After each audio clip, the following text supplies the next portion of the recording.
Hey, podcast listeners, welcome to episode 12 of Misfits. This is where I speak to the rebels, the troublemakers, and the unconventionals in Singapore. Try to see things as Southeast see it and to learn from them.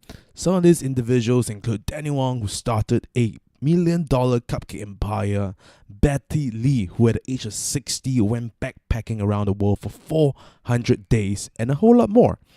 And today on the show, we have Adrian Tan, the author of two national best-selling books, The Teenage Textbook and The Teenage Workbook.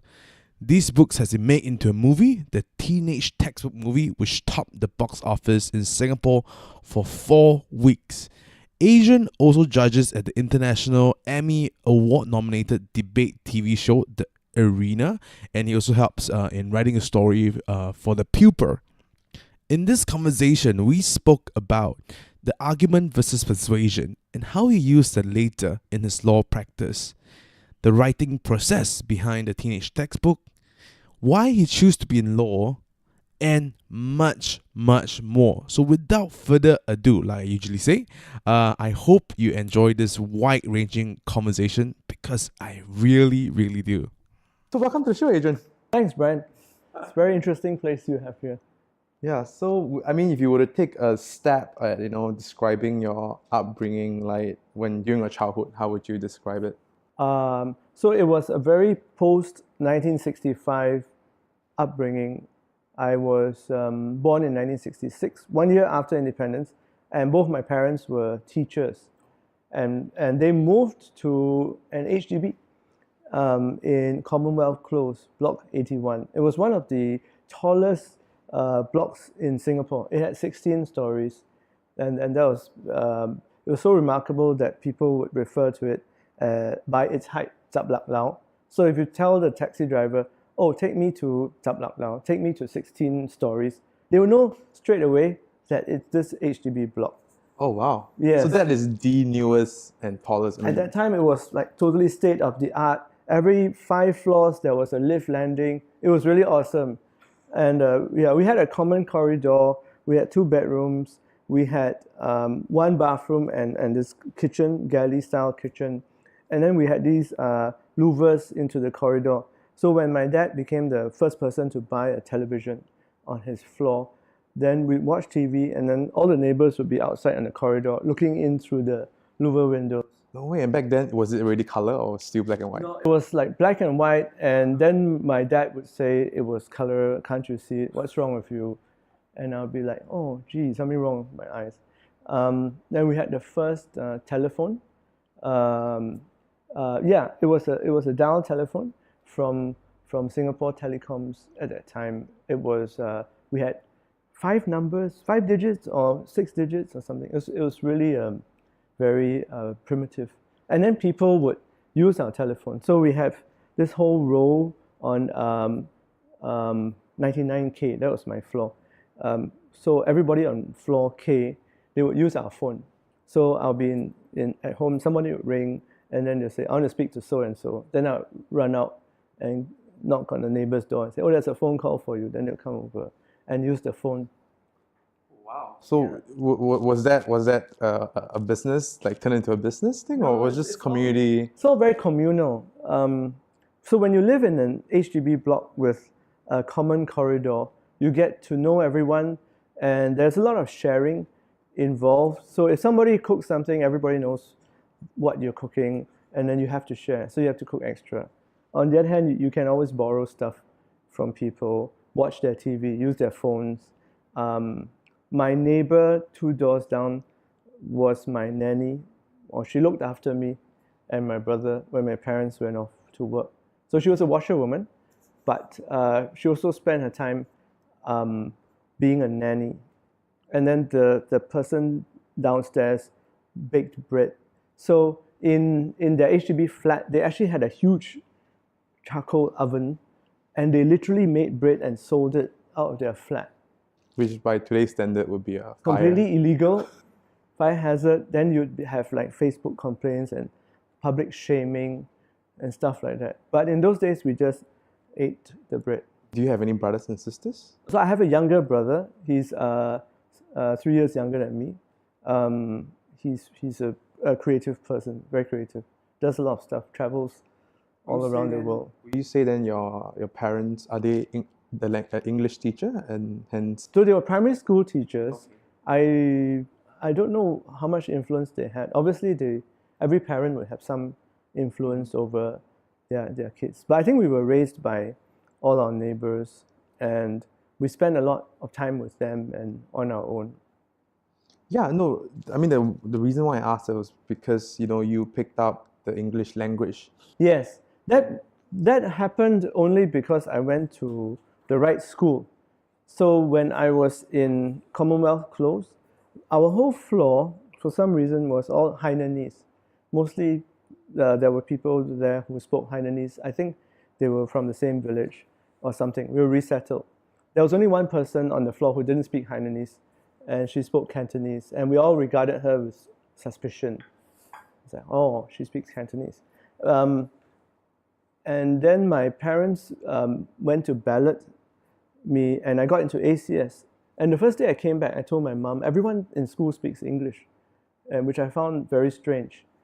The fact that I went to ACS changed my life. I think it was a very good school, and it gave me a lot of opportunities. It made me meet a lot of people who are not from my part of the world, and it gave me ideas and ambitions.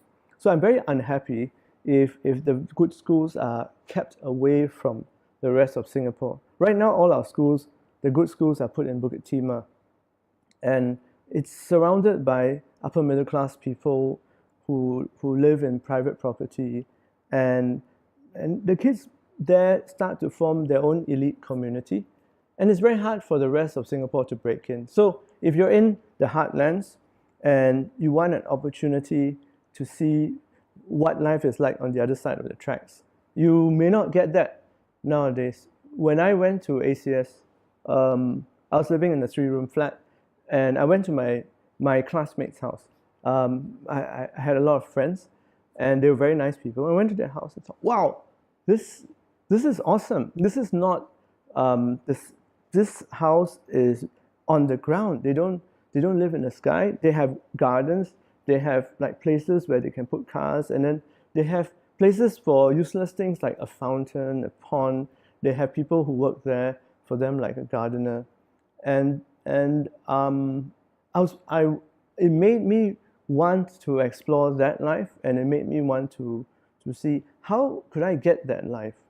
Now, if I was not in ACS, if I was in a neighborhood school, I think I might have a narrower outlook on life. So I think it's a good thing if elite schools. In fact, I want a law where a certain percentage of places in elite schools are given to people who are completely from a different social strata. Yeah. No, I think that's very fascinating because HDB have a law where we need to have a certain amount of percentage of race. That's right, good point. Why not apply it to schools as well? In fact, we don't even have a race quota in schools. When I went to Hwa Chong in the 1980s, that's when after ACS, AC, Anglo-Chinese primary school, then the secondary school, and then I went to Hwa Chong, which is a whole different story. And there, it was as Chinese as can be. They made school announcements in Chinese. The school song was in Chinese. When the school played at sports, people cheered in Chinese. And if you wanted to ask a girl out, it's Chinese, and then you sit around a campfire holding hands. It's very not ACS. Anyway, they had a Malay language school, Malay language club there. There were non-Chinese people. My friends in Hwa Chong were not Chinese. They were Eurasians, Indians, Malays. But I worry now that Hwa Chong, or I shouldn't name names, but schools may be all one race. Then kids can grow up from beginning to end and become adults, and they never meet somebody who's of a different religion, different race, or speaks different, from a different social background. That's a terrible way to grow up. I mean, that problem will be solved once they enter NS. Yes, but for the males part only. Yes, that's right. For boys, in theory, you would go to NS and you would mix with every level of society. But we know it's not true. right? If you have good academic results, if you're a scholar, or if you're from, in my time it was called the A levels. It's still called the A-levels. It's still called the A levels. Yeah. Okay, good, because Yeah. Oh, okay. Sorry. Yeah. right, I'm lost track, but it sounds like that.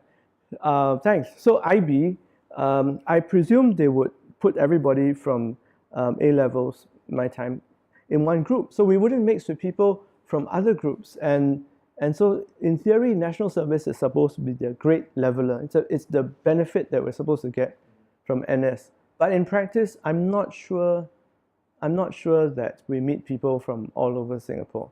Anyway, 18 is a bit too late to start mixing around. We got to get Singaporeans at primary school or preschool to start having Muslim friends, Hindu friends, atheist friends, and friends who are Chinese, Malay, Indians.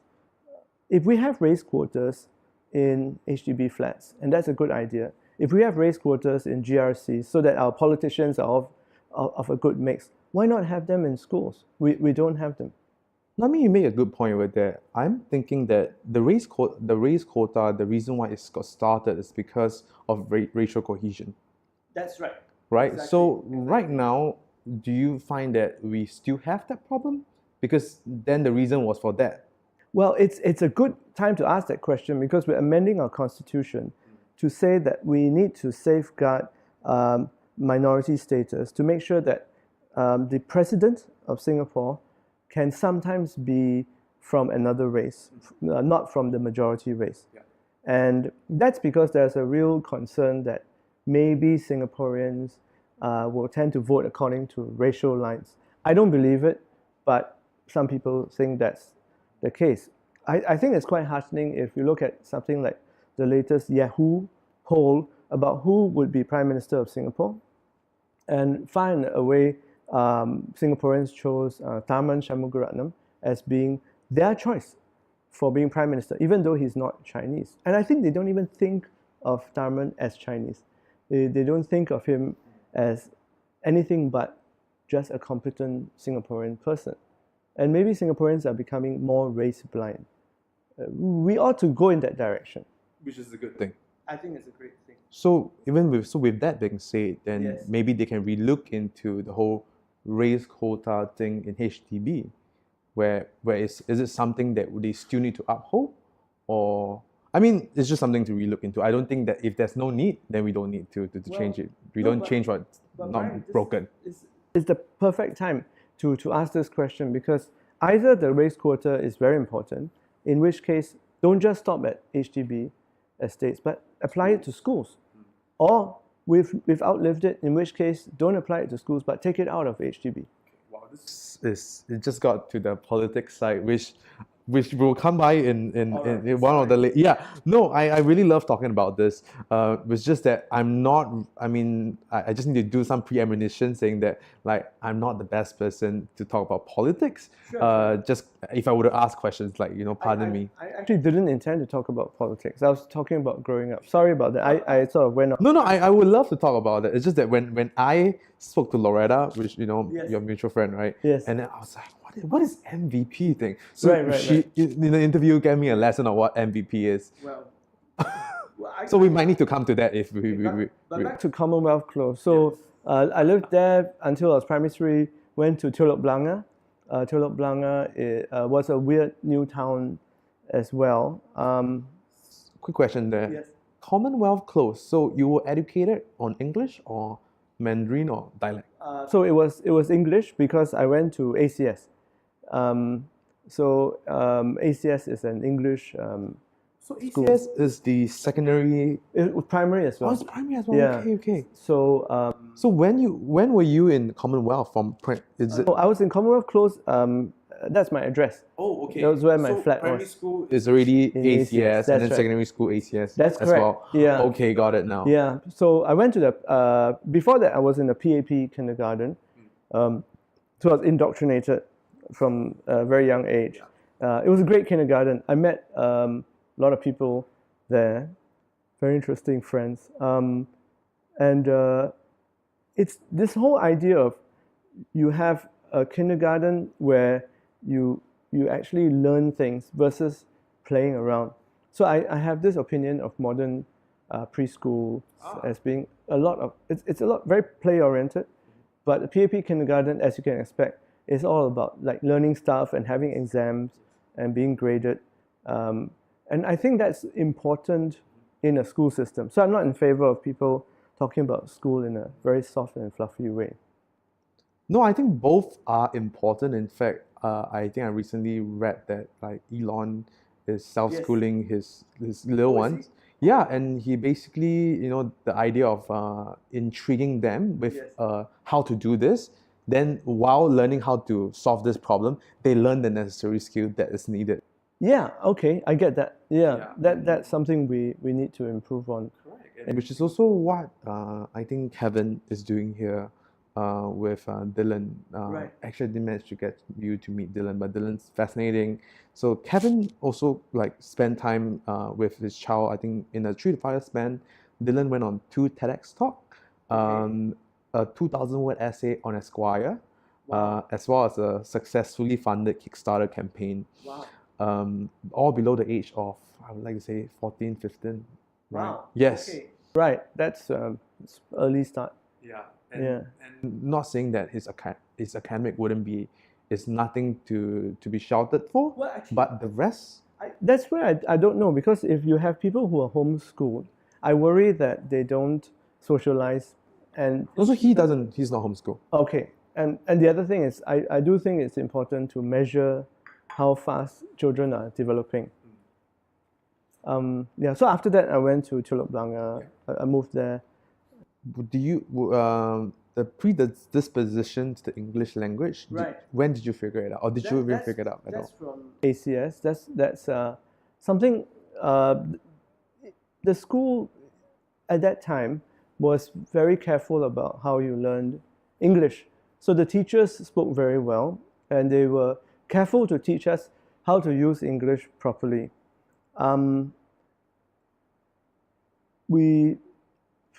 Now, I don't want to criticize people, but my friends have kids, I don't have kids. And one of the things they observed was that the teachers who teach their kids have worse English than their kids. The teachers don't speak properly and they can't write properly. And that's a worry. I think in ACS, it was important that we learn English properly. And from that point, I realized, first, when I went back and told my mom, everybody speaks English, I realized that, it's pretty important, and I should learn to use it well. And if I can use it well, I can influence more people. So it's a great tool. People think that language is just a way of communicating. It's more than that. It's also a badge. The listener immediately forms an impression of where you are in his world. And if you use language properly, you can get a lot more done. You can change things. Do you see it then already, like what you say, or how? I thought it was powerful, and I thought that it was interesting, and my parents were very supportive because they gave me things to read. So there was no internet in those days. So I just had to read whatever I could find. Books were expensive. Singapore, in those days, if you wanted to buy a paperback book, it would be something like $12. And that was a lot of money in those days. And we equate $12. Well, $12 I think would be today something like $40. Right, for a book. And then you read it, and then there were no second-hand bookstores, so you had to buy it new, and then you had to keep it. And my parents weren't rich, so I had to figure out ways to read stuff, to learn stuff.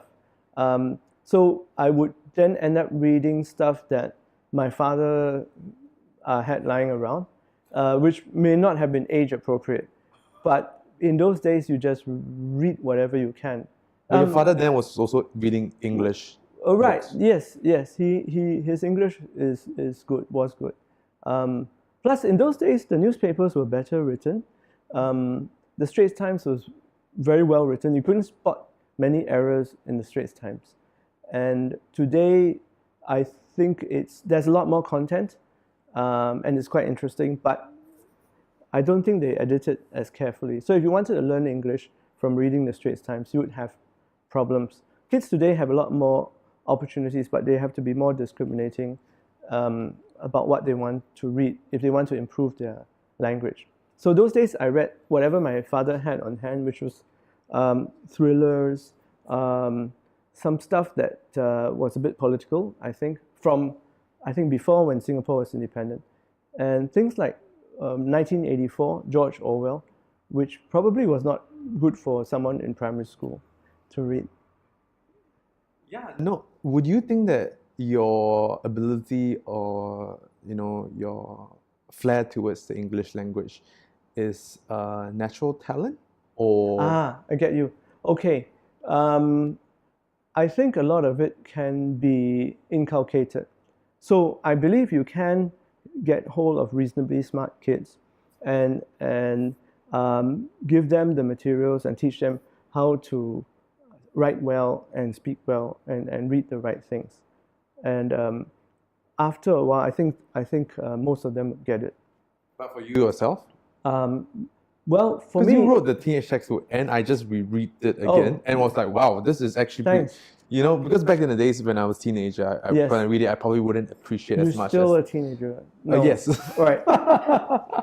So I'll tell you about that. Yeah. So when I was in national service, at that time we were paid something like $200 a month or $300 a month, and it's very hard to get by with that type of salary allowance. And I gave tuition, so I had to go to people's houses and teach. At first, I taught the electric organ. I'm very bad. I learned a little bit of it, and then I taught somebody. It was a complete failure, right? So I started teaching English and English literature. Oh man, it's really tough. So I was making $200 a month from the Army, National Service Allowance, and then weekends would be like $200 for tuition, and it didn't work. So I started writing articles instead, and I got paid 15 cents a word to write for magazines. So I have pseudonyms, and I pretend to be a woman or a professional guy working and having opinions about things and getting paid every month, something like $400 or $500 a month. One day, this chap meets me. His name is Goh Ek Keng, and he was a publisher. And he said, "Oh, I read some of your stuff. Would you like to write a book?" So I said, "Okay, why not?" Right? And he says, "Okay, you've got to write a novel, which is fiction." And I never write fiction. It's like really tough to imagine stuff. And I said, I have no idea what to write about. He says, "Okay, first, you can write about something you know." And all I knew was the Army. I just did national service. So that wasn't very useful because Michael Chung just wrote a book called Army Days. And his book defined national service for that time. And I didn't want to write the same thing that he was writing. And I wasn't working. So the only experience I could fall back on, which I could write on, was junior college. The whole experience of being in a single-sex school and then going to junior college and meeting girls. So I decided to write about that. And this was after the Army or... When I was doing national service. Oh, wow. That's okay. right, yes. And we're looking at writing at night So or just the weekend? So when I finished national service, that was the time I started writing. But then I had to go to university to study law. So I really began seriously writing during my first year of university. Okay. Yes. Wait, so let's rewind back the question whereby the predisposition to the English language. Yes. Natural talent, or you think there's something that you cultivate? It's environmental. I think it's environmental. I think if you want, we can do an experiment. We kidnap some kids from somewhere, and third world country or somewhere, and then we put them in these like giant vacuum sealed rooms, and one watches, let's say, lots of kung fu movies, Right. and one watches lots of Bollywood, and one watches lots of British comedy or something. eventually, I think they will develop according to their environment. So the guy who watches British comedy will end up speaking a certain way and having his thinking shaped that way. Bollywood different, and Kung Fu person would be different. So I knew there's a story whereby so that when you move into Hwa Chong, Yes. then the Chinese part Yes. is something that you struggle upon. It's terrible. So the thing about Anglo-Chinese school, where I studied for 10 years, is that it's all Anglo and there's no Chinese in it. It's just an English-educated school. Everybody there spoke great English and thought in English. I think your thought process is shaped by your language. Nobody spent a lot of time on Chinese. That's wrong. I don't recommend it. I think that's a bad thing. But that's how we turned out. So at the end of secondary 4, the government had a scheme. Governments always have these schemes where they change people's lives. And the government said, Singapore needs more people to study the humanities. Right? Great, I agree. We still do. But what was the government's great idea? Did they say, okay, so everyone who's good in the humanities, we will give them scholarships to study humanities? Did they say that? No. They said, we will get people who study science and give them the opportunity to study humanities. Then we're like, what about the people who already are studying humanities? Won't they be in a better position to take advantage of this opportunity? Because the government was investing in bringing the best teachers from overseas, setting up the best programs to make sure that we send students to the UK to study in Oxford and Cambridge and to do English language, politics, economics, and stuff like that. And they wanted to give this wonderful humanities opportunity to science students. I know, and I was one. And why was I a science student? It's because in Singapore, somehow parents have got this idea that if you study science, maths, or something, you're a lot smarter, you have better prospects, versus if you study arts or commerce or something. Right? It's completely wrong. All right? That's a very bad way of thinking. You'll screw up your child's future.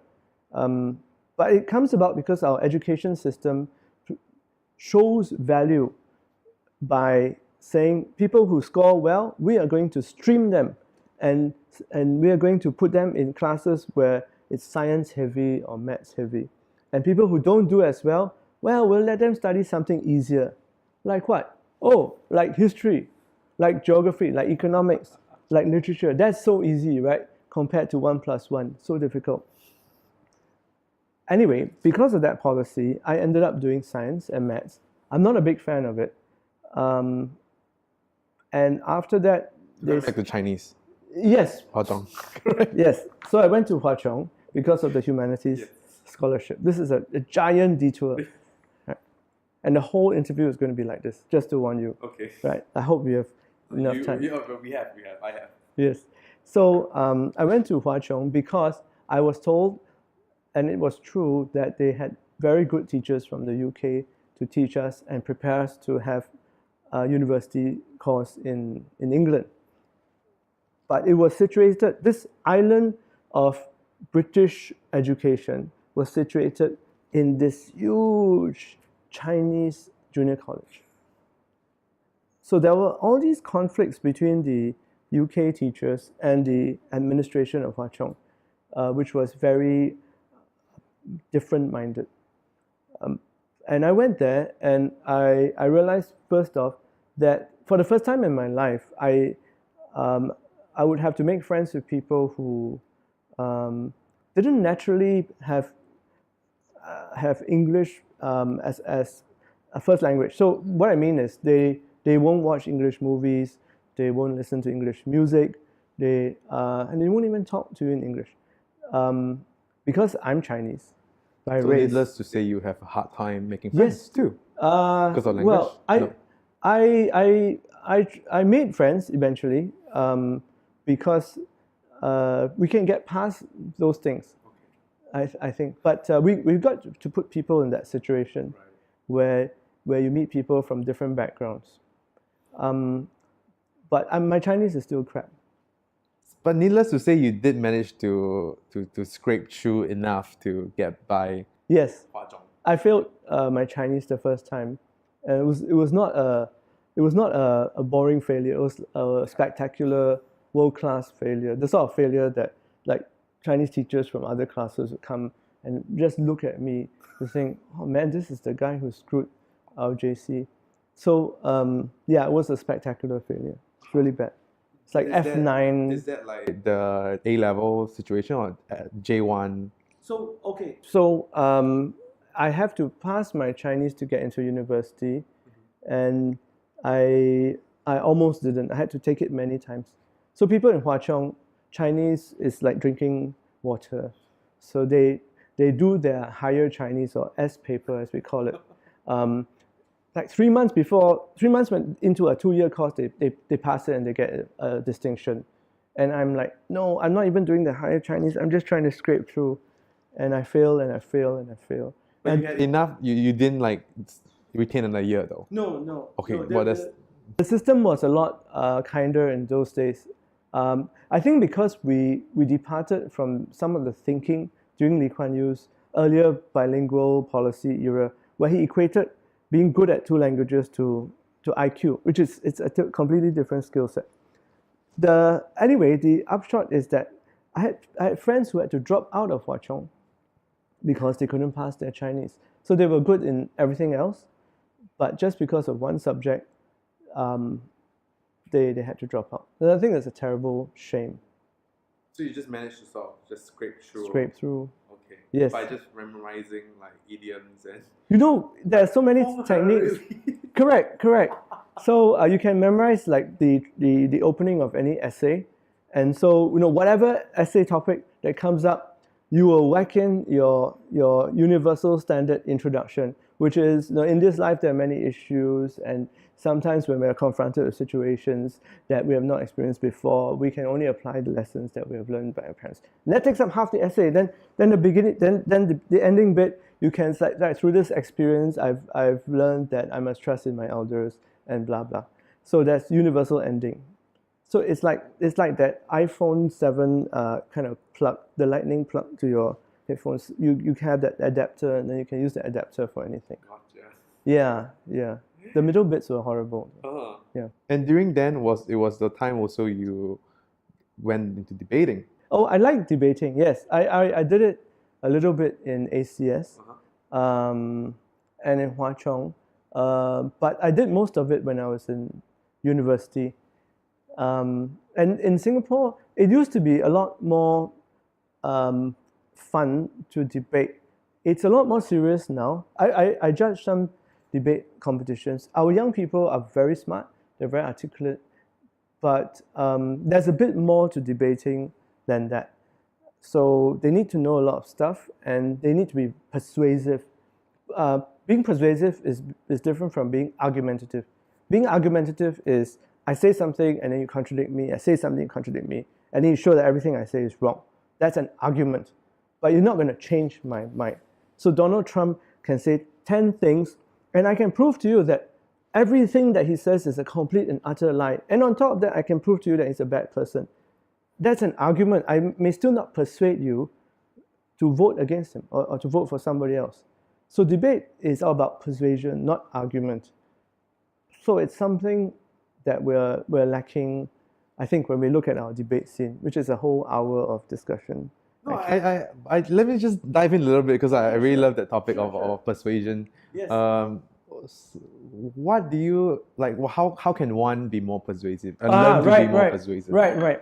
So the art of persuasion, which is something I have to do in court when I sue people, as a litigator. The art of persuasion is not about asking who's right or who's wrong. It's not even asking about the facts. It's about trying to figure out what people want. What people want. Everybody wants something. And once you know what that person wants, then you're able to understand his perspective. So some people want truth, some people want justice, some people want money, some people want sympathy, some people want security, friendship, love, stuff like that. everybody wants something, and that affects their perspective of any issue. When you look at our national policies, or you even look at which football team people support, they come from a perspective of what they're lacking in themselves and what they want. So the first step in anything, even a relationship, especially a relationship, find out what the other person wants. And also, before you start, you got to know what you want. And it takes a whole lifetime to figure out what you want. Isn't that the hardest part? It is the hardest part. Then the second layer is, once you know what you want, never let people know what you want. It's like a poker. Yes, it's not because you're deceitful or dishonest. It's just because once people know what you want, you are their tool. They can manipulate you. They can use that information against you, or it just becomes very awkward if you want the wrong stuff. So if I want world peace or democracy or money, it's something only my closest friends would know. Yeah, I don't know whether is this like a professional lawyer sort of hazard, professional hazard. Because I did spoke to a few lawyers before, Yes. and they seem to be a lot more guarded than the rest of the other It's true. profession. It is the legal profession is a profession where we have to weigh our words. Everything we say, we assume has some significance. So we can't ever waste any words. So that comes across as being guarded. It's hard even to do an interview, especially an interview on camera, because I have to remove some of the barriers that I have and be less self-conscious and actually give you information. Yeah, well, also just to let you know, you have the final edits. Well, So if anything, you heard that. yeah, I that's how I encourage people to be more open. I think that works because Hopefully. by doing that, Brian, you actually are knowing what the interview subject wants, which is sometimes that person wants privacy, and sometimes he wants to protect his image, and so by saying that, you're actually addressing what he wants, so it makes him feel better. So back to debating, yeah, that's the whole thing. The whole idea of persuading is, if I'm debating somebody, most of the time I'm not trying to convince the person I'm debating with. I'm convincing a third party. So I have to figure out what the third party wants, and then address that in my argument with you. Yeah, so many moving parts. Right, yeah. Yes. I mean, it almost also seems that like the third party, you're playing a guessing game as well. Correct. So the first rule in litigation is know your judge, and in debate it's know your audience, and in writing it's know your reader. A lot of people say I write for myself, and I mean, to an extent, that's true. But when you write for yourself, what are you trying to achieve? It's just some catharsis. Gopal Baratham, one of our earlier fiction writers, he came to Hwa Chong once and he lectured. He was a brain surgeon, and he wrote fiction. And then I, at that time, was very interested in writing, so I spoke to him. And he said, well, do you write anything? I said, yeah, but I don't really want to publish it. It's very personal. I just write it and keep it in a drawer. Then he looked at me and he says, well, then that's just masturbation.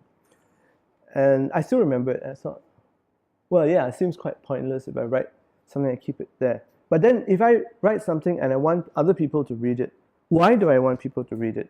Well, obviously, I want them to enjoy themselves. And maybe I want them to listen to my message and agree with it. I want them to be persuaded. In which case, I'm not writing for myself anymore. I'm writing for another person. So if I'm going to write for another person, then I better know what's important to that person.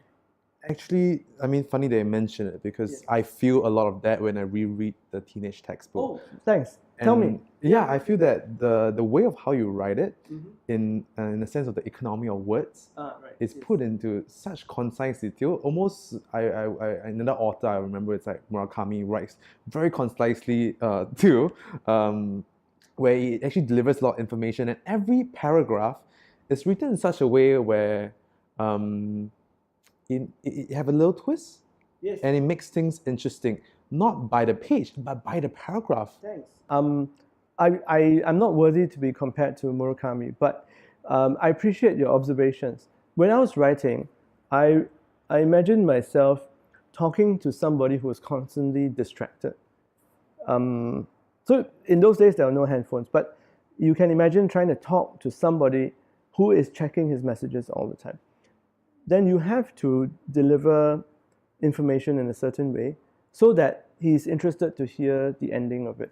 So yes, every paragraph should have either a lead on to the next paragraph or should have a nice, satisfying conclusion to it. That's very funny because almost today's day and age, it is more important. That skill Yes, is so much more important now than before. True. And I'm wondering, where have you picked out that? Well, I guess it's human nature. Nowadays, people tweet or they comment on Facebook. Or there is an art to even writing clickbait. If you are skillful enough, you can write the right clickbait. You won't believe what this guy did next. Or 7 horrifying celebs that have gone through plastic surgery. The way you write it makes the person want to follow on and find out more. Where did you form that thought, or did someone, what was that thought? Oh, I see. Yeah. So I think a lot of it comes from reading the right things. Even someone like Charles Dickens, when Dickens was writing, he didn't sit down and say, I'm going to write a novel from beginning to end. Dickens wrote for magazines. And so he would serialize his stories just as we watch TV episodes every week. So every week he would write a chapter. And then the challenge is, how do you write it for a newspaper so that people will finish this chapter and they say, oh man, this is really great. I want to read the next chapter and the next chapter. So he wrote it in a way where his chapters ended and you felt that something was resolved, but then you also wanted to know more about the follow-up. So like a good TV series. And that the follow-up part is already built in Yes, into that's the right. story. That's right. You kind of like foreshadow it, like, oh, this character is going to be interesting, or this issue is going to come up. Yeah.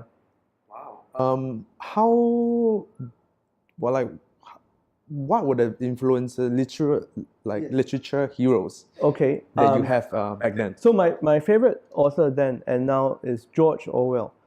He wrote Animal Farm, which is my favorite book, and 1984, and many other things. Brave New World. That's Aldous Huxley. Okay. Yeah, another great writer. And in the whole area of futurism is quite interesting as well. So George Orwell used to say that good writing is like a window pane. It's like a piece of glass. You can't see it. You can't see good writing. You can only see what is behind it. So bad writing is like a dirty window pane. You can't even see what's outside. You're too distracted by the horribleness of the window itself. So yes, George Orwell. How did he shape your writing? George Orwell shaped my writing by writing about themes that concern all of us. A lot of people describe George Orwell as a political writer, which in one sense is true, but in another level, he's just writing about human relationships and human issues like power or love or fear. And he also wrote a lot of essays about writing itself. So it helped me when I read his essays to understand what good writing was. Oh. Yes. Did he have any resources? I would love to share. Yes, a lot of George Orwell stuff is out of copyright. So you can get it. You can get it on the internet. I can share some links with you later on, and I'm pretty sure it's available for download. 1984 and Animal Farm are his best works, and Animal Farm is the best because it's written in a very simple way about animals. who have taken over a farm. Of course, if you know history, then you will see the parallels between what he's saying and other real life events. But you don't have to know all that. You just have to understand that there are a group of characters, and they had a common goal. They overthrew their oppressor, and then they began fighting among themselves. And the way he tells his story makes you sympathize with one group against another group. I'm curious to know, what was your first professional piece of writing after the mental masturbation, that advice was given to you? That was in Hwa Chong. So after that, I went to National Service and I started writing for this two defunct magazines. One was called Man, M-A-N, and one was called Hot, H-O-T. And I wrote this series called Yuppie Talk. In those days, a yuppie was a young, upwardly mobile professional.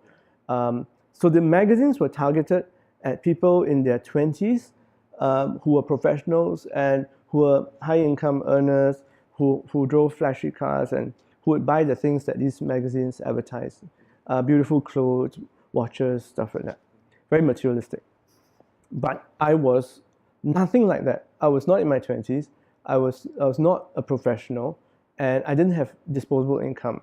So I had to create a persona to write about that lifestyle. And I wrote every month for these magazines. Did they approach you? No, I approached them.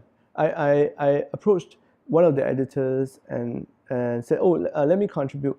So he says, all right, you write something, and if it's good enough, we'll pay you 15 cents a word. So then I began contributing, and that was how they paid me. That was for the magazine called Man. The other magazine, Hot, H-O-T, is a woman's magazine. So I wrote an advice column there called, I can't remember what it was called, but it was basically women writing in about women issues, and then this man giving totally inappropriate answers to all their issues. Like this woman would write in and say, I have to choose between A and B. A is handsome, rich and interesting, but he doesn't love me, and B is poor and not very handsome, but he loves me totally, and which should I choose? And then I'll make some inappropriate reference. What are your best pieces of advice that you have given? Well, it's probably very very offensive. Okay.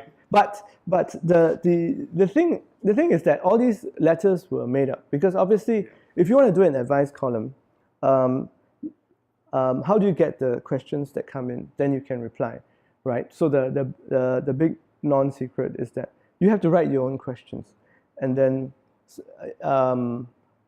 you can supply answers. Then your answers look like they're tailor-made for the questions.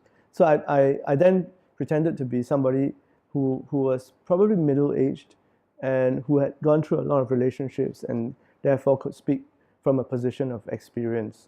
Then I went on to write for Go magazine. So that was the advice column was? Yes, Yuppies, advice columns, the stuff like that. And I would, Or you just sort of went into the editor and hello and... Yeah, it was all hello stuff. I think it's okay in this sort of artsy, writey, photography thingy. You can just go and say hello to people, because you can show them your work, and if it's useless or they don't like it, they'll just throw it away. I mean, I really want to bring it up because how many writers and creatives these days just like, how do I get a start? And yes, it, right? Well, for my time, this was okay. It's harder now because a lot of writing is on the internet, and you can always tell good writing from useless writing, and the problem is not finding the good writing. There's a lot of good writing around. The problem is trying to get paid for it, trying to make a living out of it. Before the internet, magazines actually made money. You could have newspapers with advertisements. You could have TV programs. You could play music and sell CDs, and you could write books and sell books. But with the internet, with the sharing economy, I don't know how magazines will make money, and that translates into I don't know how writers will make money. Because writers used to be paid by magazines. So now instead of writers, we have these things called bloggers. People who write and get paid by their advertisers. But it becomes a little bit seedy because you are reviewing products sometimes because you are sponsored. You're asked to go on a cruise, or you go to a restaurant and you write reviews. Then it's not objective anymore. You're just a hired gun, and you can write very well, but then is what you're writing of any use to anyone? Probably not. Because the money comes from the advertisers, and if Yes. the advertisers doesn't go to the magazine, then the magazine wouldn't make money. Then the magazine would close, and hence wouldn't be able to pay the writers. So the difference is that in a magazine, there is a layer called the editors, and they would have some level of discrimination. So they'll kind of prevent you from going overboard, and there'll be quality control, and they'll still have, I hope they have ethics, at least some standards that they'll go, okay, we can write this, but this is too blatant, and so on. Imagine a world if we made movies not because of any artistic imperative, but just because the sponsor wants this car, and then the sponsor wants us to be this location and wear this dress and this watch. Oops, I'm talking about James Bond, because James Bond is all about product placement, product placement, product. So then the quality deteriorates. I'm going to dig into the formation of the style of your writing Right. a little bit more. Yes. So how did that develop and grew into what it is now, your style? So the secret is 3 words: short attention span. You got to respect your reader's time. If in the old days you can write a 300-page novel, and then your reader can sit in the corner and just plow through it, tiny font size, solid paragraphs, sentences that are more than 50 words long, and not going anywhere. But respect your readers. As Singaporean, I write for Singaporeans because this is my country and I'm a Singaporean. So when I started writing, I wanted to appeal to Singaporeans. At that time, the 1980s, there weren't many novels set in Singapore for Singaporeans. And I felt I wanted young people to have a subject matter that they could relate to, have a voice that sounded familiar to them, and locations that recalled where they were living. So I had to respect my reader. Then I realized straight away that the sort of people who would be reading this would also need to be stimulated by very good writing. In other words, don't use long words. Always get to the point, and let your reader figure stuff out. So you've got to show a clear picture, but you've also got to let the reader work stuff out and form his own opinions. It's more fun that way. So why do we like watching murder mysteries? Because we like to think that we can guess who the murderer is. We can guess who done it. Imagine if you watch a murder mystery where they told you straight off, okay, spoiler alert, this guy did it. It's like, oh, then why am I watching this? That's why we go and watch movies. It's not because we're curious to know what happens at the end. We can just read a movie review or read the spoilers, and we'll know what happened. But we want to have the whole experience of following something through and exercising our mind and reaching a conclusion. So that is sort of like summarizes what your writing style have developed into.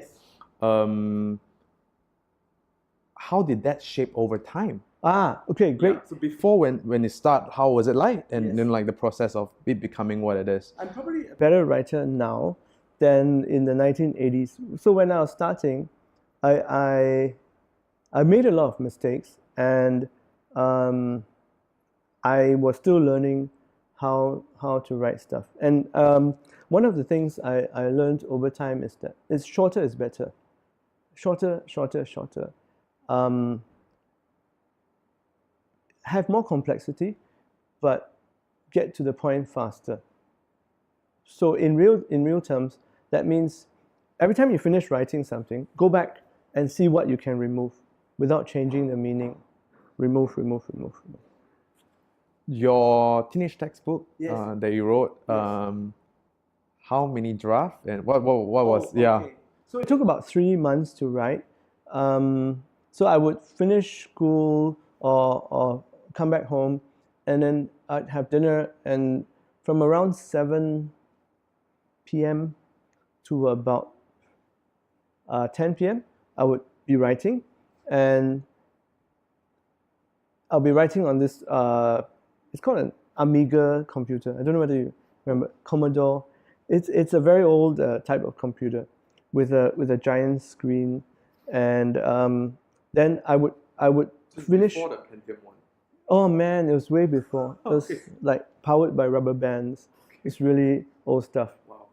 And then I would sit there in the hall of our place, and then I would be tapping away for about 2 to 3 hours. So I would have to be disciplined to say, okay, I've got to do 300-400 pages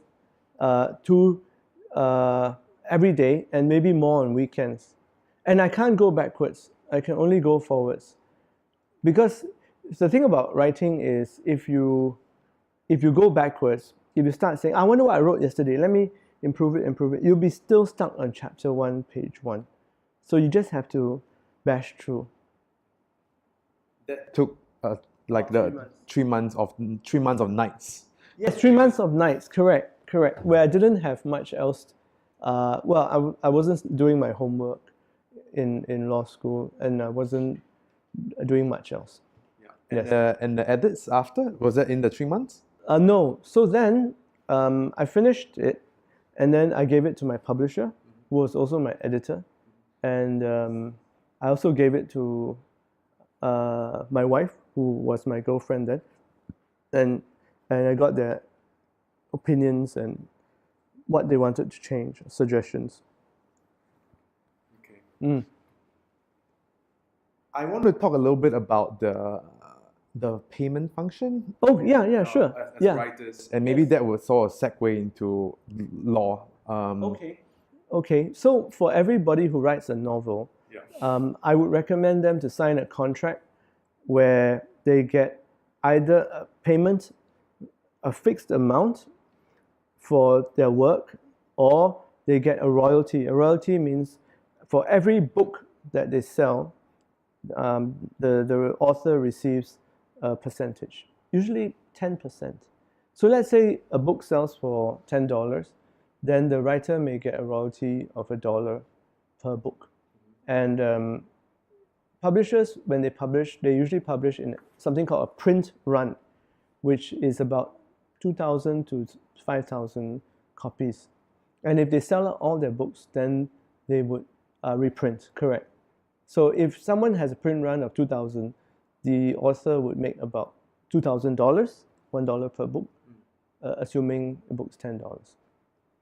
Actually, to be honest, you talk about if it's just 2,000, right? Yes. And then, It's really tough. yeah, correct. Because how many months of work was that for? Yeah, it was like 3 to 4 months of work. But look, the idea of writing in Singapore especially is very pure. Very few people write because they want to be multimillionaires. It's more like a J.K. Rowling situation, or maybe even purer than that. You have a day job, but you want to write because there's something burning inside you that you need to release, and you want to express yourself. And it's enough that someone likes what you wrote and is willing to publish it into a physical book. That's enough of an achievement. Few people write for money. I even see when people write, we can tell when people are writing for themselves, for an artistic purpose, or for money. You can tell. Yeah, and also to add on to that point, because it's so hard to find good writing just because of the economy doesn't support it. Oh, no, that's a very good argument. And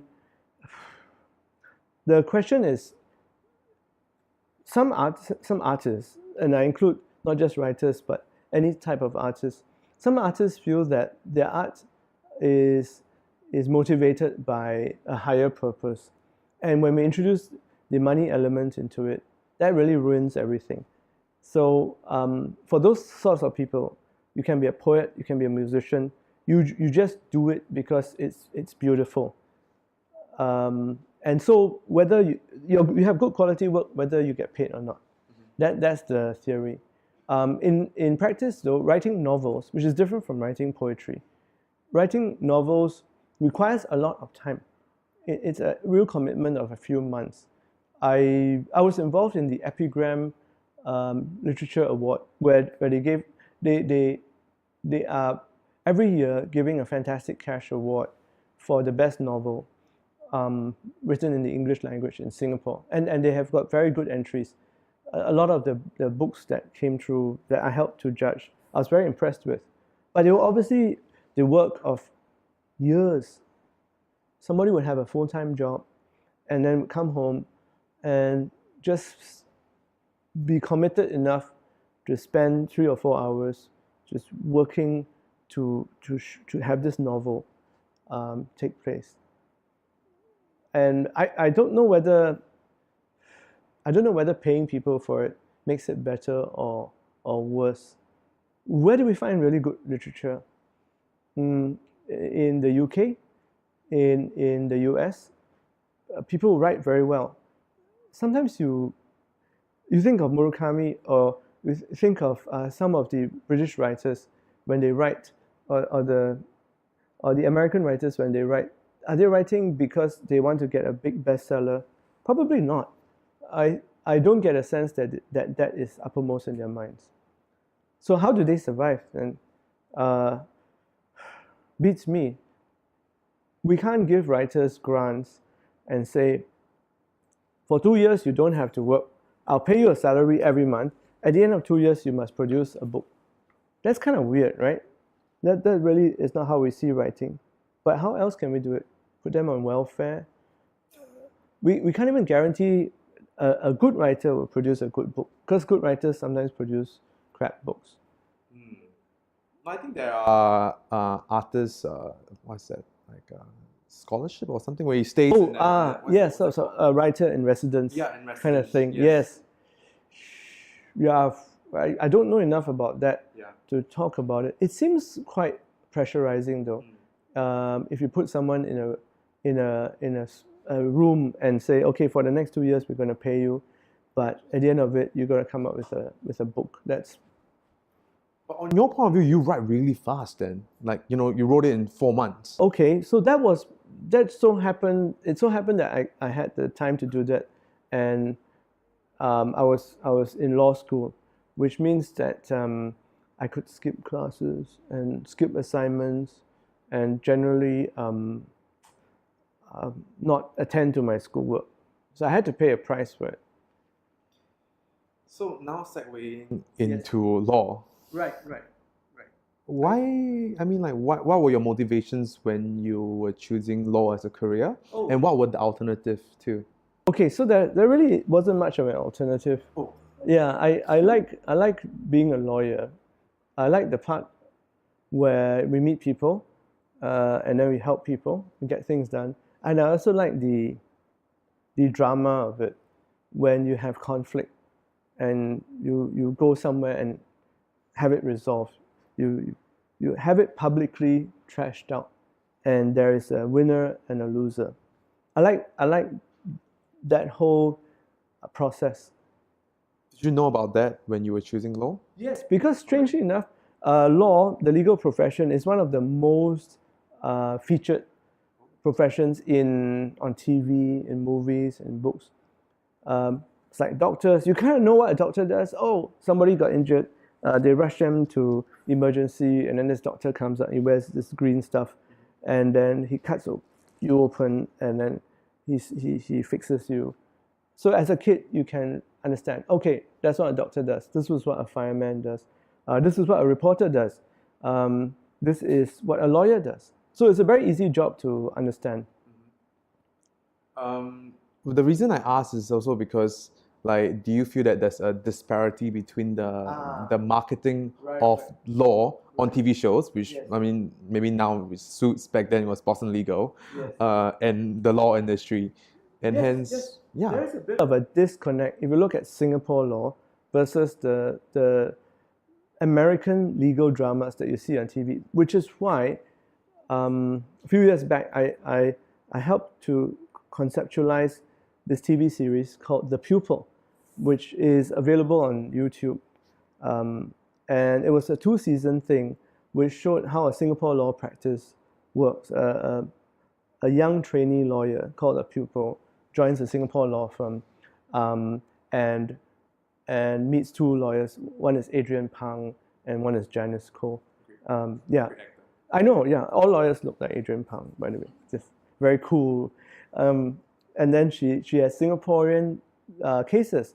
For example, there was a case about national service. There was this foreigner who was arrested at Changi Airport because he was living in Singapore and he didn't do national service. And his argument is, yes, but I'm not a Singaporean citizen. Why should I do national service? So there's a Singaporean question. There was another one where this parent sued the school because the school didn't admit his child, even though as a parent he contributed a lot of time and effort to do all this ECA. And so he accused the school of discriminating against him because he was Indian. He was, and the school principal was Chinese, and stuff like that. Very Singaporean themes. So I helped to try and bridge that gap. Yeah, with The Pupil. Yes, it's available on YouTube. Yeah, please watch it. We'll link it. We'll send me the link. Oh, great! Yeah, Brilliant, we'll put brilliant. show notes. Yes, I really like it. So I also write sometimes about what law is like, practicing law, what the function is, the role in society, because I do want the public to understand what the legal system is all about, why it's there to help them and solve problems. Before we go full in on lawyering, I just remembered this question that someone wrote to me, which it's actually my question too. Okay. I noticed that you have a lot of like social cultural reference and observations sprinkled into your writing. Right. Is that something you take note of it every day, or it just comes to you when you're writing? Second one, it just comes to me when I'm writing. That's because I think writing is a lot like having a conversation. When you talk to your friends, you do reference whatever happens to you.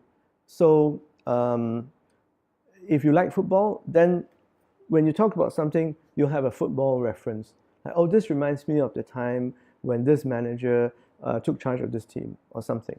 Or this reminds me of the latest Tom Hanks movie. Or this reminds me of the lyrics of this song where they said blah, blah, blah. And I think it's very natural. And if you read Shakespeare did it too, and most writers do it because they have to provide a context for their audience. So this is all about understand your audience, understand your readers, find out what they want. So it is natural. I think there was a long debate a long time ago about writing in Singlish. There were 2 schools of thought.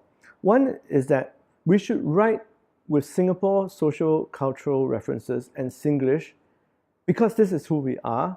And the other school of thought is that no, we should write internationally because we want our literature to be available on a world stage. And if we confine ourselves to Singapore references and Singlish, then we would have a very limited readership. So there's this debate going on. It's been going on forever. Government is part of that debate. They are kind of not in favor of Singlish. Well, I'm on the Speak Good English movement, which means that I push for people to learn how to use English properly, a standard English. And I also see a very big role for Singlish. But I worry that there are a lot of Singaporeans who use Singlish when they think they're using English. Then they get into problems and then they can't express themselves well, and that's not a good thing. So I want to preserve Singlish, and I also want people to understand that it's not English.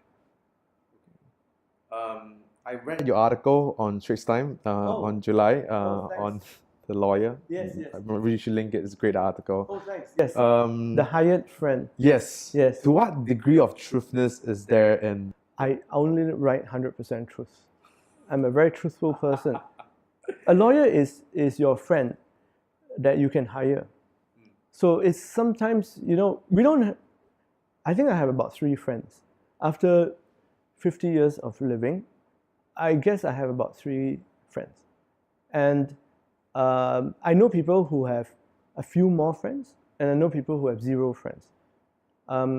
Those people who say they have 1,000 friends or 100 friends on Facebook, those are not real friends.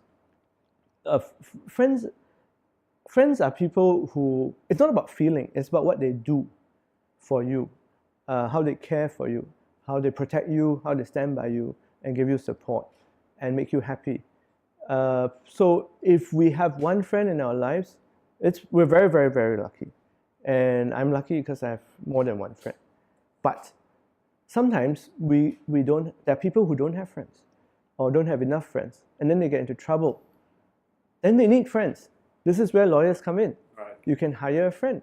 It's good, isn't it? Because it's so hard to go out and meet a friend and then get common interests and build up some relationship and have the level of trust that you need from a friend. You may have grown up your whole life surrounded by idiots or very unfriendly people. Then it's your bad luck. Yeah. So fortunately, we have the legal profession. Also, you painted the legal profession Yes. as quite depressing. If I were a lawyer and I would look at it, I was like, okay, I might not want to You think so? be a lawyer. So I mean, Well- was it to deter the wannabe lawyers to not be lawyers then? I don't see it that way. It's a service industry. Okay. Every service industry. Let's think of nursing. I mean, if I've often wondered, this is a very tough profession, nursing. I've often wondered, so you're a nurse, what do? You do a lot of tough stuff. I mean, you're around sick people all the time. You've got to be very positive. You clean up after them. You get dominated by doctors, not a good thing. And it's not like your salary is damn good either. Plus, you've got to wear these freaky nurse outfits. Invites a lot of improper comments. But glossing over that, but people do it. And I think when you talk about nursing, it's not to turn people off. It's actually to praise them, to say, well, it's kind of a tough job that you do. So most service industries, from being wait staff, being a stewardess, it's all about subordinating your needs to that of somebody else. Actually, I think it's a very high human calling for us. Because also, I mean, you spoke about the Manalians, and I do have a Yes. few. I do want to tell you. So I'm a wedding planner by day. Hey, that's cool. Yeah, and happy job. yeah, it is. Yeah. So I one day I received a beautiful hand type Yes. job applicant over to me, and then That's nice. I read there was she was a lawyer. So I have no clue about what is it like to be a lawyer. So I went to approach my lawyer friends and see what does all this mean. A lawyer applied to be a wedding planner. Correct. Wow. Correct. And I was surprised of, well, one, the working hours, and then two, the amount of salary they are getting. That's another laughable. Yes. Yeah. So I mean, it's one I would say it's probably one of the best paid profession in the professional industry. I worked it out before. That's Yeah? not true. That's not true. If you go by hours, the manager of a McDonald's makes more than an associate in a law firm. If you go by hourly rate. But I mean, we look at associate, then we look at senior, and then we look at salary partner. Then that is where the difference comes, right? If you look at it that way though, then you might there are many more ways to make money than being a lawyer. And right off starting, if you can choose to go to law school or choose to go to just have a general arts degree and then go and work and say, I only want to work this number of hours a week, which pays better, be a manager at McDonald's, be a fast food restaurant manager rather than an associate. Yeah. So coming back to the story, which is I tell her, like I'm not able to pay you as much as what you're getting. Yeah. So is this, like, I mean, I'm telling the truth, and Correct, and so I was also surprised by the working hours that one need to put in, and also I was doing my research on Drew and Napier where you were at before. Right, yes, my old firm. Yeah, correct. Yes. And my friend was like commending. I was like, oh, you must have worked really hard too. It's true. We just paint a day like So- what was that working hour? So I think people work hard in many jobs, and the reason people work hard or not is not because of money. There are very lazy lawyers, and even though they're paid very well, they're lazy. Versus there are very hardworking people in other jobs who are not paid as well. And you can't tell someone to work harder, just as you can't tell someone don't work so hard. A person works as hard as he wants to. It's all about the passion. What motivates inside. you? So I meet a lot of people in my line of work, and they have problems, and I like to solve their problems. I don't always solve their problems, but I just like to meet people. Do you think that the work-life balance is over romanticization?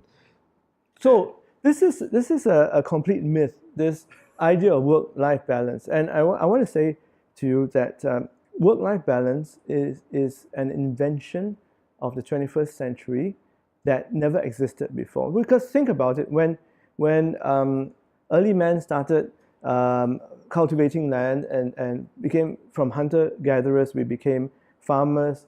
There was no such thing as having a weekend or having days off. There was no such thing as work-life balance. You worked every day. You woke up early, you had to tend to your farm, or you could go out and practice your craft. And if you didn't work, you didn't eat. And then in I think only recently in the 20th century, we began to have this idea that we could work in mass production, we could work in factories, and then we would have days where we work and days that we don't work. Then we have something called weekends, we have something called vacations. But that's a fairly recent phenomena. And then we began to have ideas that parents have to be home and have dinner with their kids. This is actually quite new if you think about Asian society. It didn't always work that way. I don't know. If you look at Asian society, this idea of having vacations, holidays, I'm pretty sure that it's a Western concept. Anyway, the point really is work is part of life. It's not the anti-life. If you want to balance work and life, it means you're suggesting that when you work, you don't have a life. But a lot of our life exists within our work, just as what you do. This forms part of your identity.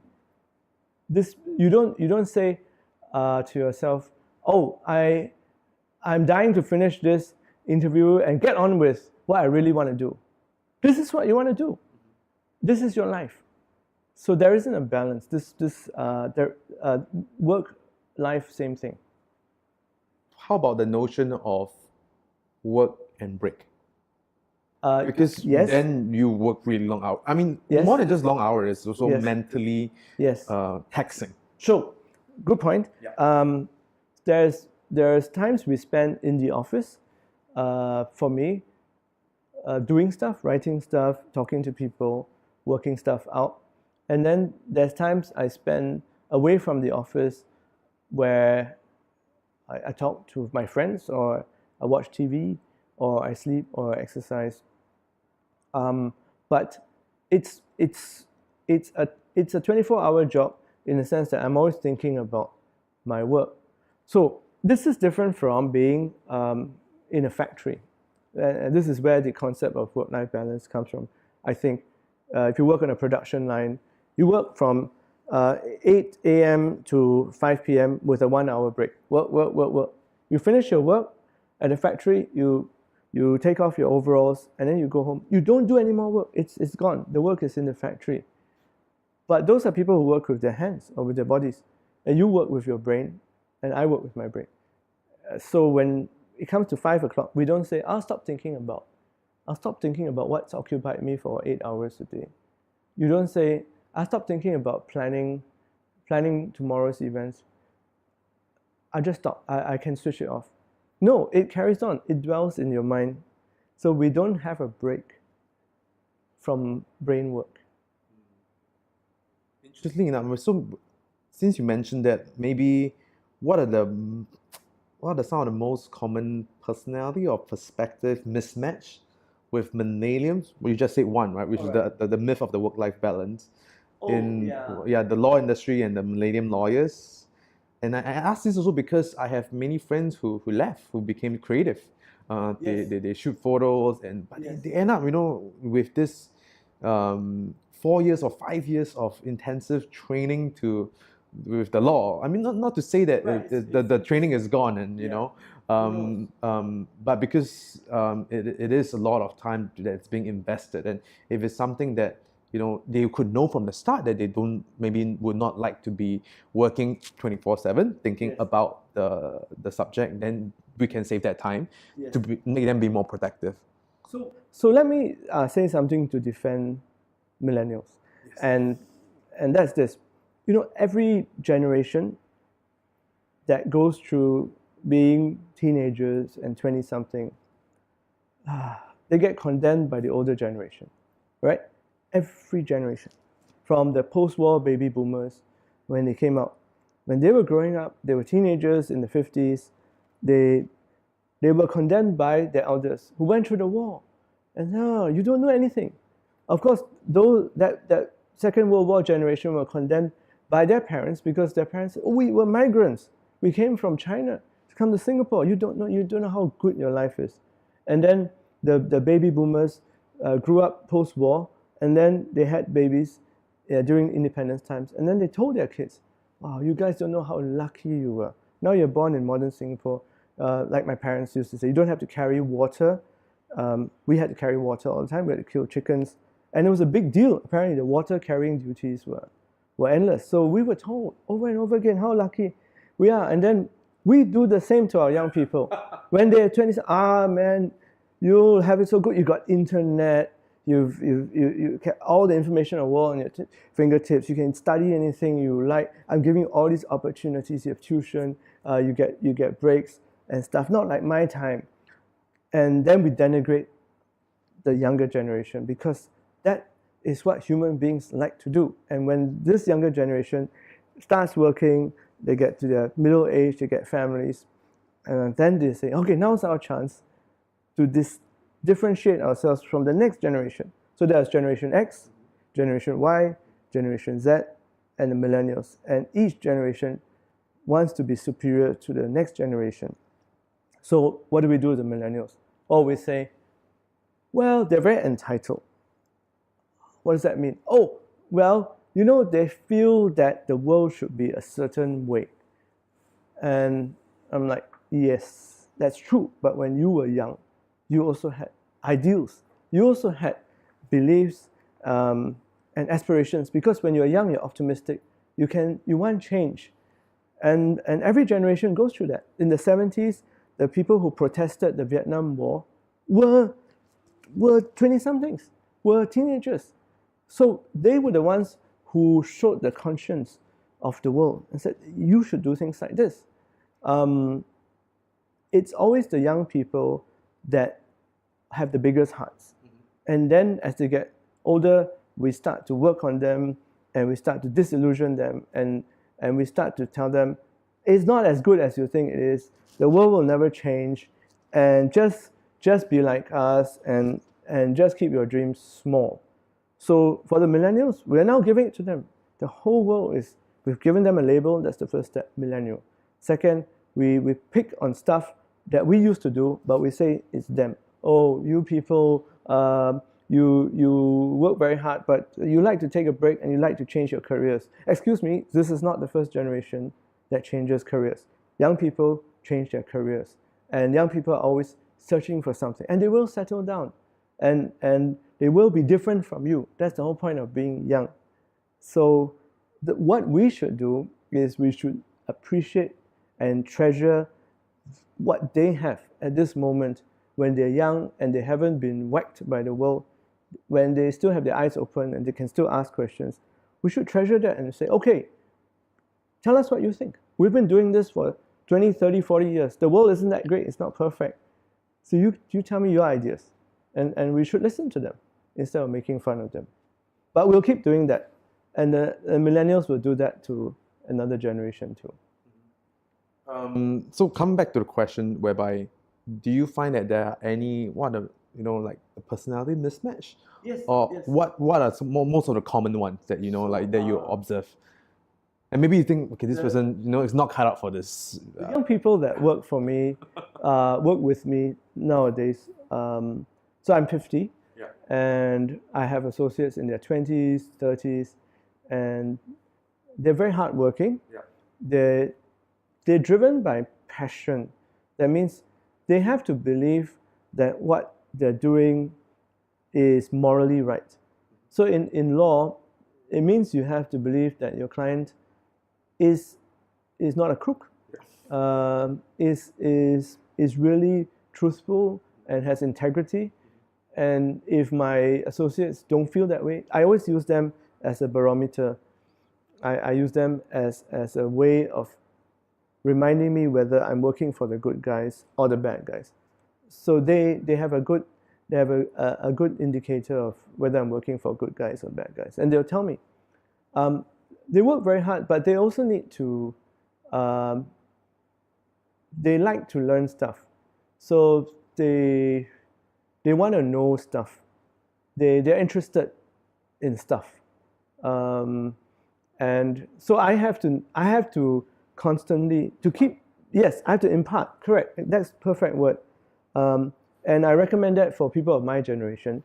If we have younger people working for us, we got to keep transferring the knowledge and say, hey, in this situation, I remember we did it this way. So this is some information that you can use and build on it.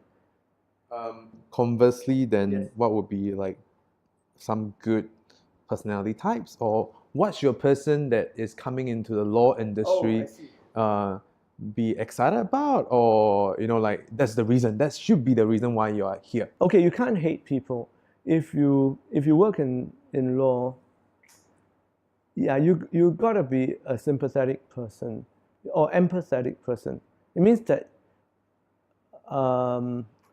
so in To Kill a Mockingbird, the novel by Harper Lee, Scout, the main protagonist, talks to her father, Atticus Finch, who is a lawyer, inspirational character, and she's talking about how there's a race conflict in her town, and her father says you can't really judge someone until you get into his shoes, and what he means is you have to see things from people's perspective. You have to have empathy. That's the modern word for it. So to be a good lawyer, you have to empathize. You have to empathize with a person at his lowest psychological ebb, maybe at a time where he's made a lot of mistakes, or he's had very bad misfortune, and you have to figure out how he got there, and then you have to explain that to somebody else. You have to explain that to a judge. And also being persuasive. Yes, that's right. That's where it comes in. The economy of word, asking good questions. Yeah, you have to know how to use this big tool called the English language. And even thinking clearly too. That's right. That's right. And thinking clearly is not so theoretical. It's thinking clearly about very practical things. Like, why did this person do this thing? Why did this person make friends with another person or have conflict with another person? And you have to understand your client better than maybe he understands himself. Now you are in IT and IP, Yes, which is sort of like the startup scene. Yeah, a little bit. So many lawyers come to me and saying that the client always come to them at the wrong time. They should have come earlier. That's very true. Maybe just let's start on that, and like what are some things that they should come earlier of, and maybe let's sort of tell them that. Well, straight off, people don't like to see lawyers, right? Don't like to see dentists. You see a dentist, for some people, only when you have a problem. And then the dentist says, I should come earlier. And if you go and see the dentist earlier, the dentist will submit you to a humiliating examination and then comment on all your failings in dental hygiene and tell you to do stuff like floss. very unappetizing. So you go and see a lawyer, you have a business idea, right? I'm going to start a new business. I'm going to do this, do that, do this, do that. And then somebody says, okay, but before you do that, let's go and see a lawyer. It's like pouring cold water on you. Go there, oh, what now? Then the lawyer says, oh, okay, you better have this contract and this thing, and you have to make a decision on this, and make sure you protect, blah, blah, you sign this, you sign. And then you're like, oh, come on, man. I've got a great idea. I'm going to start up. This is going to change the world. I don't remember Steve Jobs sitting in a lawyer's office for 10 hours a day. Man, he was out there. He was inventing iPads and iPods. I'm wasting my time. Come on, I've got these great ideas. I've got a group of people I can trust, and we're just going to go with it. Okay, we'll solve the problem when it happens, right? We're not going to pre-solve anything and like spend $1 million on you. Well, and I can understand that feeling, right? When you want to do something, you just go and do it.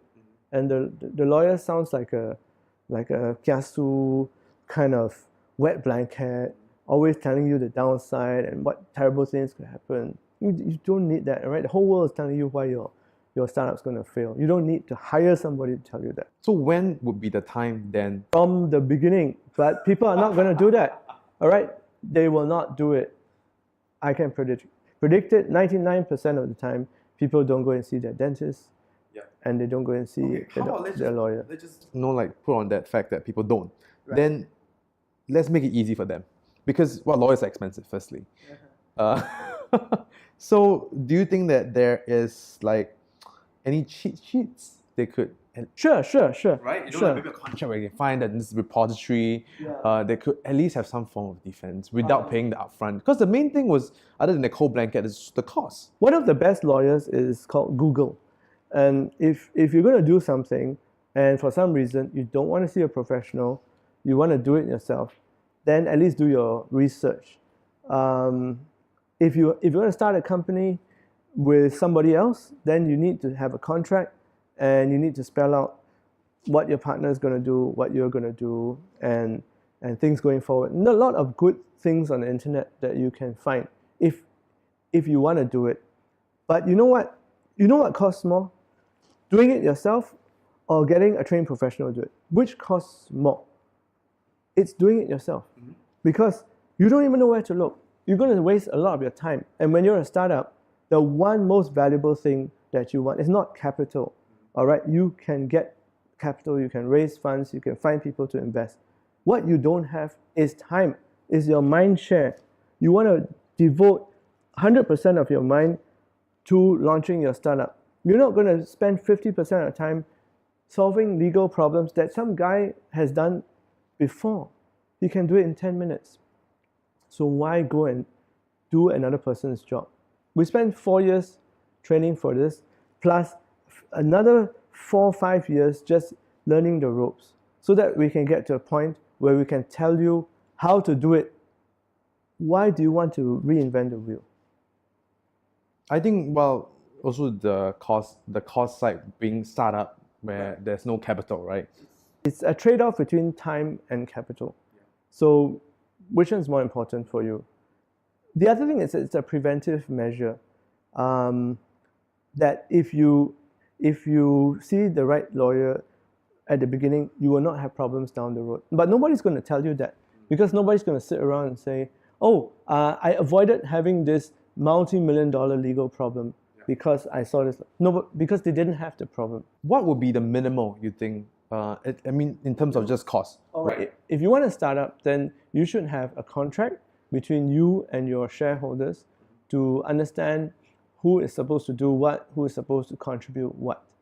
And then if it depends on what sort of business areas you're in, but you've got to make sure you get the right licenses and permits, and you hire the right people, and you avoid doing stuff that you're not supposed to do. Yeah, I think a big part of it is ambiguity of spending a lot of money and them not knowing what is this a lot of money.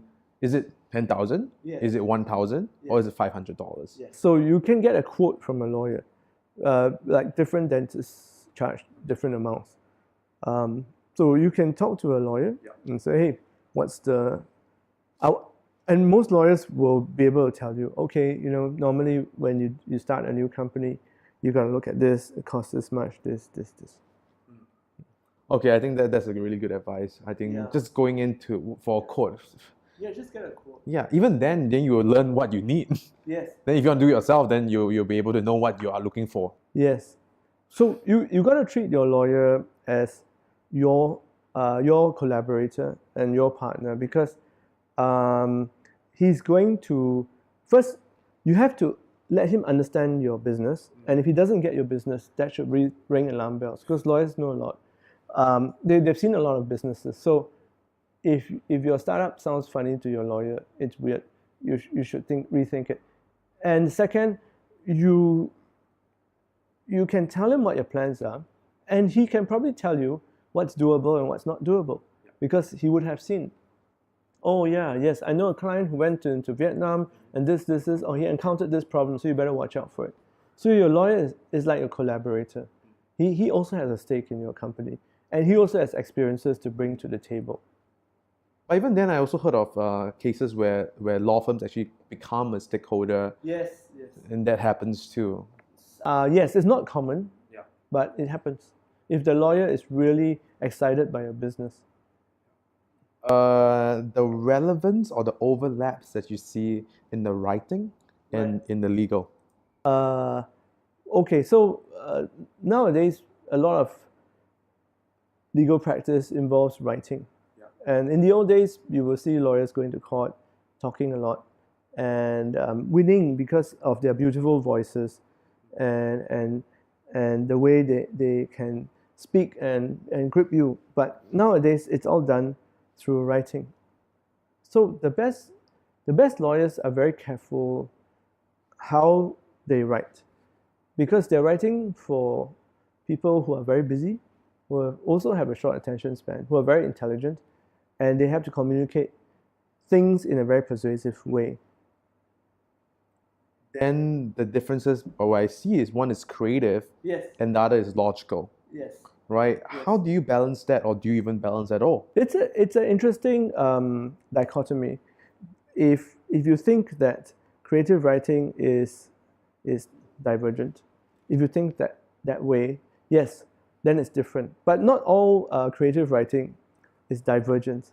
Some creative writing is writing to make an argument or writing to persuade you. So back to my favorite novel, Animal Farm. George Orwell wrote Animal Farm because he wanted to make an argument that the revolution in the Soviet Union was a failure and was nothing more than a repeat, rather than a demolition or removal of the capitalist system. It was just replacing one elite with another elite. So the class structure was still in place. Okay, so George Orwell wanted to make this argument. You can say it's a lawyer's argument or it's a historian's argument, but it's still an argument. Yeah. It's not creative in the traditional sense. It's scientific, logical, historical. But he used creativity to get to that point. So I think lawyers do it that way too, that they have a point and they want to find a way to get you to understand the point. In terms of time management, do you have any advice for that on how to segregate this to? I'm really bad at time management.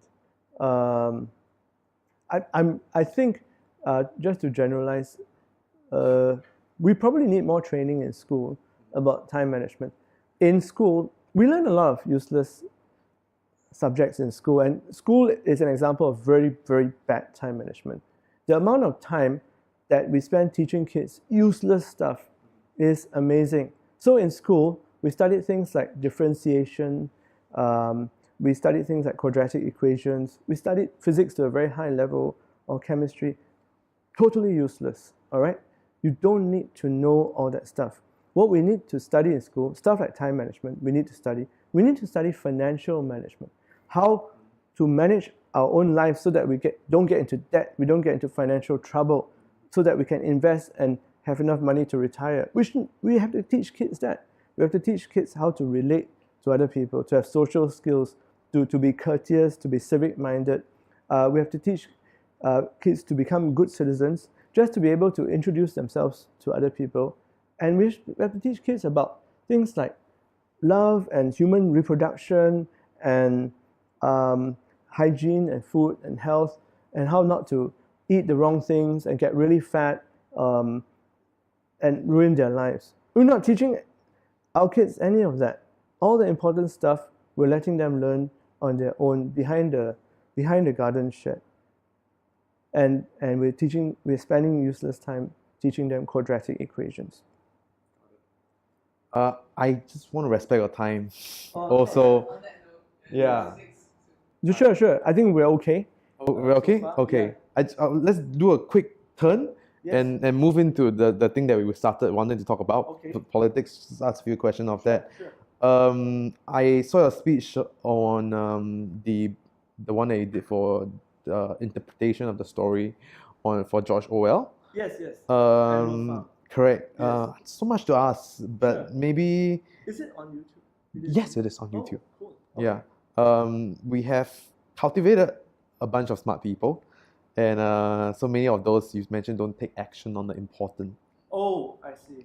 Hence, intelligence becomes useless. Yes, that's right. So then, and you say that the intelligence are complacent and Yes. cynical Yes. in this society. Well, Yes. why do you think so? And like what is stopping them? So it's a two-part question. Right. Okay. So in Singapore, we place a high value on education, and we equate it with some sort of benefit for society. We pick very smart kids and we call them scholars. We label them, you are scholars, you are superior to everyone. We're going to pay for your education, send you overseas, give you all the best opportunities. You come back and make our society better. And for decades, we're doing that. And I really like to ask, well, what have you done for us? What's our returns? I really need to know, because sometimes I think we have a society of very intelligent people who have become very cynical, and they don't come forward to express ideas on how our country is being shaped or how it's turning out. I mean, this is a step in the dark. Why do you think so? Well, Is it, well, I'm making assumptions here, but is it the golden handcuff?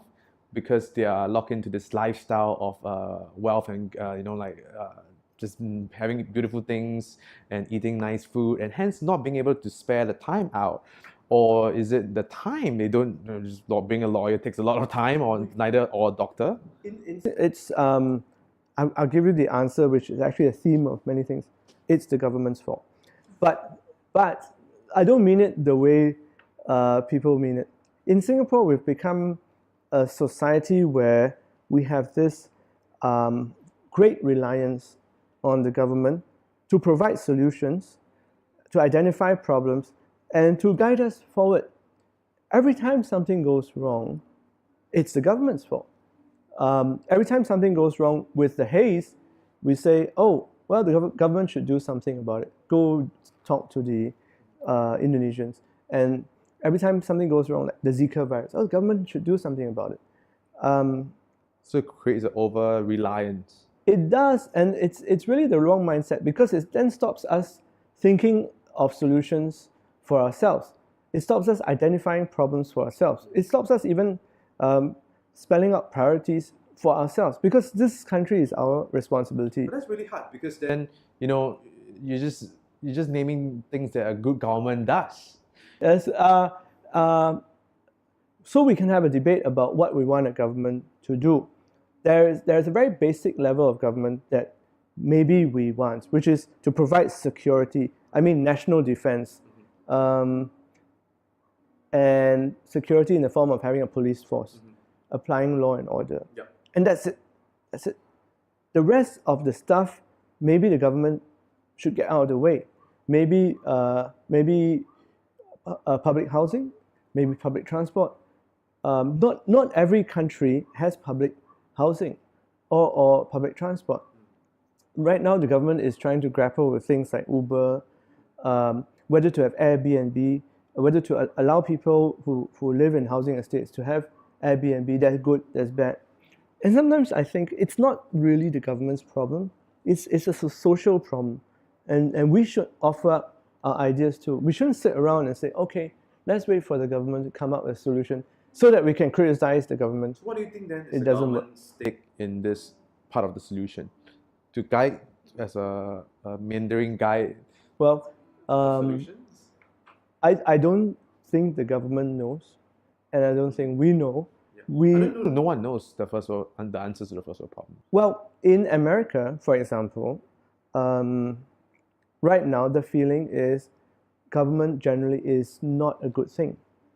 I'm not saying that they think that their government is doing a bad job. That happens every election. But they are actually beginning to think that maybe we should not have so much government. Same with the UK when they voted for Brexit. There was this feeling that we don't really trust the government anymore. We may not need the government to do so much. Right now in Singapore, we've evolved in a certain way. We've evolved in a way where we become very reliant on the government. And that's, as you say, because we have government that's very comprehensive, that they go into every aspect of society and Engineer it. they try to engineer it. And we kind of have confidence that they're run by smart people. But at the same time, we're kind of very critical of them. And so we've become a society where if we see a problem, we don't think of solution. We see a problem, we highlight it, and we criticize it, and then we blame. And that doesn't lead us anywhere. I feel that we need to come back for round two because there's so much more interesting things that you can share and we can debate about. I mean, even then, even then, the question of what's important then, Right. what wrong things are we caring about? Right. What unimportant things that we are putting too much emphasis on? Yeah, man. Yeah, maybe a round two. Let me just do a quick round of questions. Oh. So the one that we initially, the quick fire question. Yes. Books or documentary you like to recommend? Wow. Okay, so I do recommend Animal Farm by George Orwell. Yes. What have you bought most recently under $100 Well, that so have impacted you the most? I bought a handphone cover for my Samsung. I got a new Samsung, and it's not the one that's the hottest phone in the world. That's a really hot product. No, I got a keyboard that makes my Samsung look like a BlackBerry. It's got a physical keyboard. This is not the Samsung.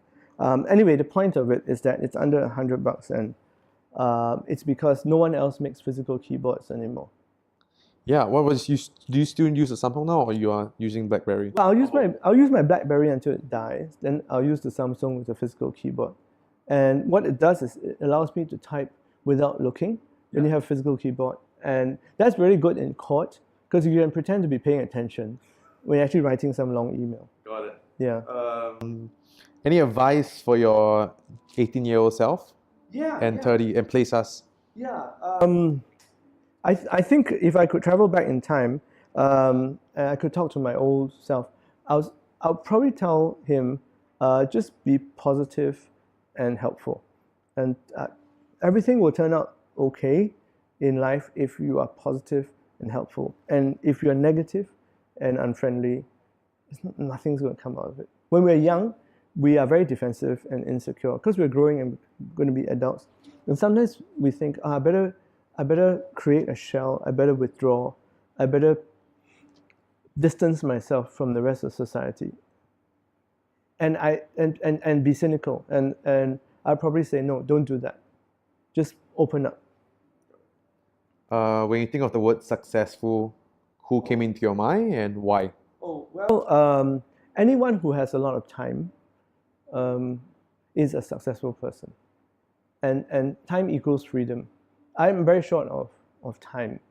And our time here on earth can be very limited.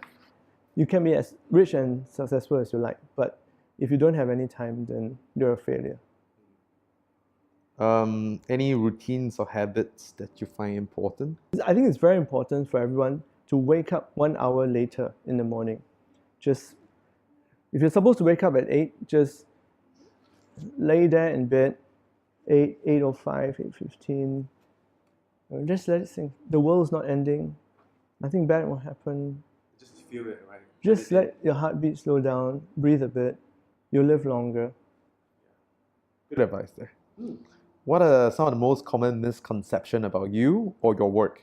Oh, okay. So a lot of people think lawyers have to be disagreeable, fierce, antagonistic. But it works better if we are friendly and agreeable.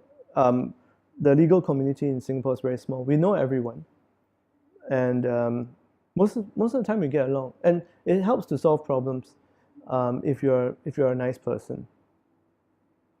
Any say or do for the audience? Oh, well, I apart from recommending people to sleep 1 hour later, I also think that people should spend an hour a day not doing very much. Just, I call it vegetating, just sitting around and not thinking, not doing anything. Like meditation? Like meditation. Actually, that's probably a higher form of meditation. Yeah. Where can people find you or your project in the interwebs? Oh, okay. On the interwebs, I think my book isn't available, but the movie of my book is on YouTube. Yep.